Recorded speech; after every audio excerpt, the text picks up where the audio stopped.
The day Dr. Pimple Popper's brain started dying, and nobody knew. She finishes the procedure, smiles for the camera, and walks off set. The crew starts packing up. The patient leaves satisfied. Nobody notices that Sandra Lee's left hand is trembling. Nobody sees the sweat pooling beneath her scrubs, the kind that doesn't come from heat or effort, but from something breaking deep inside. She drives herself home that night, tells herself it's probably menopause, and goes to bed believing she'll wake up fine. By morning, she can barely speak. Her hand collapses when she tries to hold it steady.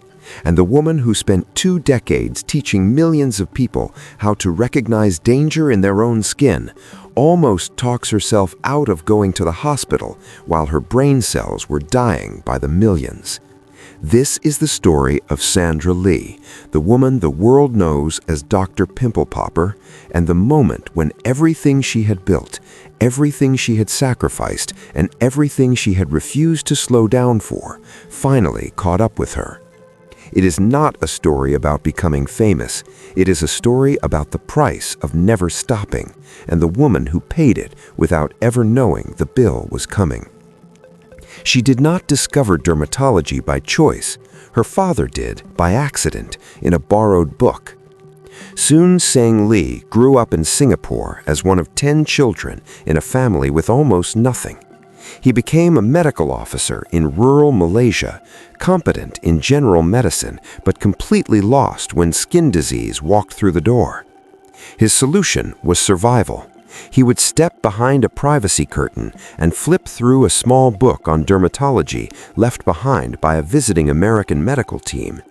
Every consultation, every mystery, every patient sent him back to that book. Until one day, he realized this was not just a workaround, this was a calling. He would become a dermatologist. He emigrated to America in 1969, carrying that same hunger that had kept him studying behind a curtain in the jungle, the hunger of someone who had learned that survival means teaching yourself what no one else will teach you. Sandra was born 1 year later in Flushing, Queens, in December of 1970. By the time she was 5, the family had moved to Southern California. Her father opened Skin Physicians and Surgeons in Upland, California, a modest practice that would become the foundation of her entire life. She grew up with skin disease textbooks on the coffee table. Medical photographs that would horrify most children became her wallpaper. She did not rebel against this world. She was raised inside it, breathing it, understanding at a cellular level that medicine was not a career choice. It was survival. But here's the detail that changes everything.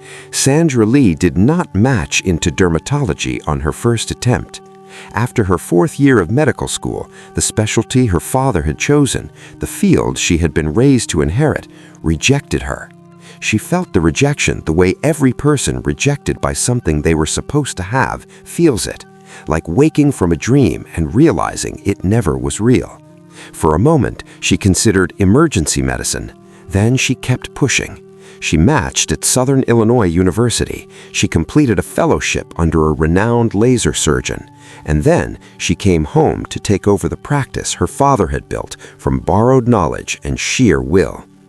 Her father's reaction to her success contained a kind of quiet devastation.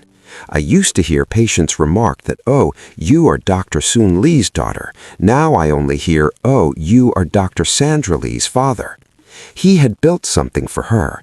She had become something bigger than what he built. And somewhere inside that pride lived a thread of loss he would never fully articulate. What Sandra Lee did next was born from watching a hairstylist post videos online and noticing something no one else in dermatology seemed to notice. The visual field of skin disease is compelling. It is revolting and satisfying and deeply human all at once. In October of 2010, she created a YouTube channel. For 4 years, almost nothing happened. She was just a dermatologist posting occasionally about her practice. Then, in 2014, she posted a blackhead extraction on Instagram. It went viral. She started uploading to YouTube regularly under the name Dr. Pimple Popper. Her most-watched video shows a giant blackhead being extracted from an 85-year-old woman. It has been viewed over 75 million times. Not million, billion would come later. But those first millions taught her something crucial. People did not want to watch her operate. They wanted to watch her see them. Every patient who agreed to be filmed received treatment at a discount or for free. They left her office relieved of something they had carried for years. She left with content that would eventually reach 6 billion views. In 2018, TLC was calling. Dr. Pimple Popper premiered in July of that year and immediately dominated its time slot. 9 seasons, 111 episodes, 3 consecutive Critics' Choice Real TV Awards for Female Star of the Year. She launched a skincare line that landed in 1,600 Target stores across America. She became the most-watched dermatologist in human history, and the entire time, the machine kept accelerating. There was no breathing room built into the schedule. There was no margin for her body to send signals. There was only the next episode, the next patient, the next video, the next appearance, the next obligation. TLC ended the show in 2023, but Sandra Lee did not disappear. Lifetime greenlit a new show called Dr. Pimple Popper Breaking Out, which premiered in April of 2025. Season 2 was greenlit in August of 2026, with 20 new episodes locked in. Her husband Jeffrey had become an executive producer. The machine had become a way of life, and the machine was about to break. November of 2025. The filming day starts like any other. She is sweating, but she pushes through. That evening, she drives to her parents' house. She cannot sleep. By morning, her left hand collapses on its own. Her words come out wrong. She tells her father she thinks she is having a stroke. He does not hesitate. He sends her to the emergency room. The MRI confirms what she already knows: ischemic stroke, full ischemic stroke, a blood clot starving part of her brain of oxygen. She is a physician. She knows that every minute a stroke goes untreated, the brain loses approximately 2 million cells. Those cells do not come back. She also knows, because she is a woman, that she almost did not go to the hospital at all. The sweating could have been menopause. The restlessness could have been stress. The imbalance could have been fatigue. Women experiencing strokes are significantly more likely to dismiss their own symptoms because those symptoms so often look like something else. Sandra Lee had every single red flag, and her instinct was to explain them away. Only her father's intervention stopped her from becoming a statistic she has surely seen in her medical training. "A part of my brain died," she told People magazine. Those were the words she used to describe what happened. Not "I had a stroke," not "I'm recovering." The clinical, precise language of a doctor confronting her own mortality in the mirror. For a woman whose entire career is built on the control of her hands, the clarity of her voice, the steady precision of her presence on camera, the stroke did not just damage her brain, it threatened every foundation of her professional identity. She listed her risk factors herself without prompting: high blood pressure, high cholesterol, chronic stress.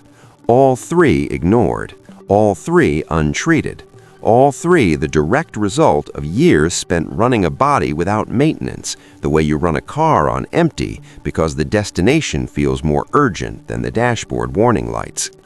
She was 55 years old. Her neurologist noted that there is now a 15% increase in stroke prevalence among patients between 45 and 64. Sandra Lee was caught directly in that demographic, a high-performing woman who had learned from her childhood that stopping was a luxury she could not afford. She did not film for 2 months, 2 months of physical therapy, 2 months of learning to hold a scalpel again, of rebuilding grip strength in a hand that would not obey, of walking in straight lines and rebuilding balance. For the first time in her professional life, Sandra Lee faced something she absolutely could not fix. "If I feel like I'm not at my best, it's very scary," she said. The woman who had an answer for everyone else's skin problems had no answer for what was happening inside her own brain. Then something unexpected happened. In January of 2026, she went back to work. She walked back into the operating room where her brain had started dying. She picked up the camera, she looked at the patients, and for the first time in her career, she did something her upbringing in Asian culture had never taught her to do. She told the truth. She chose People magazine for an exclusive interview published on April 14th of 2026. Full photographs, full account, everything. And she explained in that interview exactly why silence had been the easier choice. In Asian cultures in particular, they don't tell people they've had a stroke because it can be seen as a sign of weakness. That sentence contains the entire weight of her life. Her father had emigrated to America carrying the immigrant drive to build, to succeed, to never show vulnerability. Her mother had come from the same culture. Sandra Lee had internalized that strength as survival. A stroke forced her to break that rule, but she did not break it accidentally. She broke it deliberately. She called People magazine. She sat for photographs in her home. She said the words out loud, and she explained why. I want to get the word out that if you have symptoms like I had, make sure you see your doctor. Take care of yourself. She went public 6 days before Season 2 premiered on Lifetime on April 20th. The show includes actual footage from the day of her stroke and her recovery. By speaking first, she controlled the narrative. She chose the frame. She made her worst moment into a conversation instead of a spectacle. And here is where the story becomes something more than tragedy. Sandra Lee calls the stroke a blessing in disguise. She does not say it with the performed gratitude that people often attach to surviving something they cannot process. She says it like a doctor analyzing a diagnosis, plainly, precisely. It really makes you realize how precious life is. For years, the machine had run without maintenance, a full surgical practice, a YouTube channel requiring constant content, multiple television shows, a brand expanding into retail. She was doing what millions of high-performing people are doing. She was treating the warning signs as manageable later and the work as urgent right now. The stroke ended that calculation completely. Blood thinners every day, home exercises before bed, regular monitoring of numbers she had ignored for years. A pace that is slower than before, not by choice, but by body demand. And in that forced slowdown, something she had never expected. Clarity. Dead brain cells do not come back.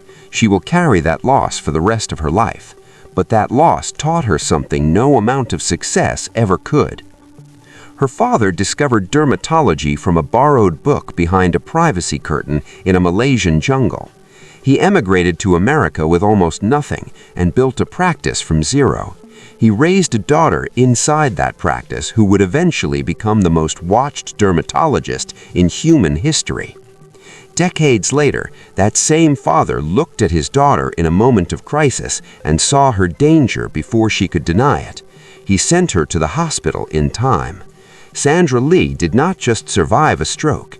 She survived the collision of everything she had been given, everything she had built, and everything she had refused to slow down for, all happening in a single November morning. She walked back into the place where it happened. She turned the cameras back on. She chose to let the world see what recovery looked like, what vulnerability looked like, what it felt like to have part of your brain die and keep working anyway. That is not the story of a woman who almost lost everything. That is the story of a woman who found out what everything actually costs and decided the cost was worth paying honestly. The next time you watch Dr. Pimple Popper, you will be watching a woman who learned the hardest way possible that precision without self-care is just another form of damage.